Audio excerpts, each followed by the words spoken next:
I think nowadays music is probably one of the easiest means to lose your moral sense. Music is audio pornography today. That's what it is. It's explicit, it's shameless, it's vulgar, it takes your sense of humanity away from you, it makes you look at women as objects, worse than animals. And these people are talking about women like they're talking about, an animal, really.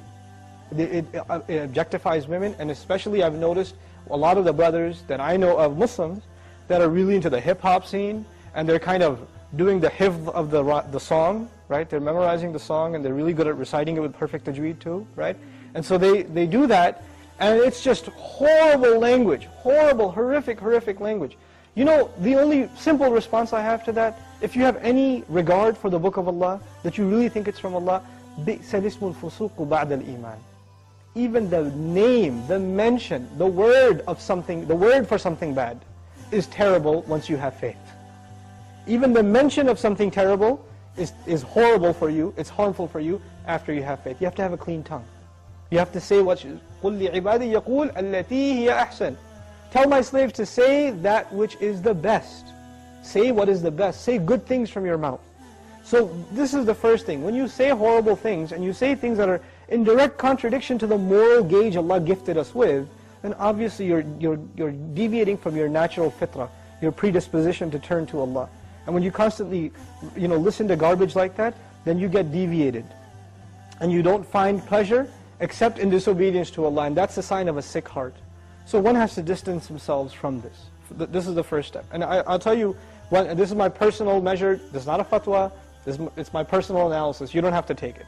But if a person finds listening to the Qur'an annoying, after they've been listening to hip-hop and this and that for a long time, and as soon as somebody puts the Qur'an on in the car, you know what to say? Oh man, turn that off, man, I don't want to, I just want to talk. And they immediately, they get a little annoyed when they hear the Qur'an. That actually means the shayateen have taken over. And they're constantly making waswasa to this person. Because what do the shayateen hate the most?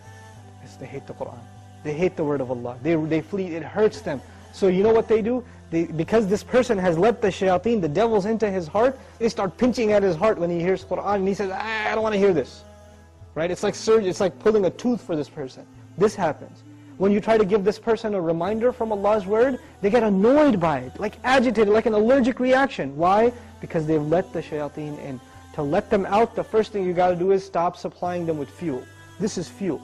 This useless wasting of time, this is fuel for shaitan. They love that you waste your time. They love it. Because the one asset, the one piece of wealth Allah gave every human being is time. And what is music and TV and YouTube and Facebook and MySpace and like Twitter and whatever else? If you're spending hours and hours and hours on this stuff, what is it except destroying your time? It's taking that one asset away from you. Shaitan would love nothing more. May Allah subhanahu wa ta'ala give you the strength to get away from these temptations. My advice that I keep going over, I can't get enough of giving this advice, find better friends.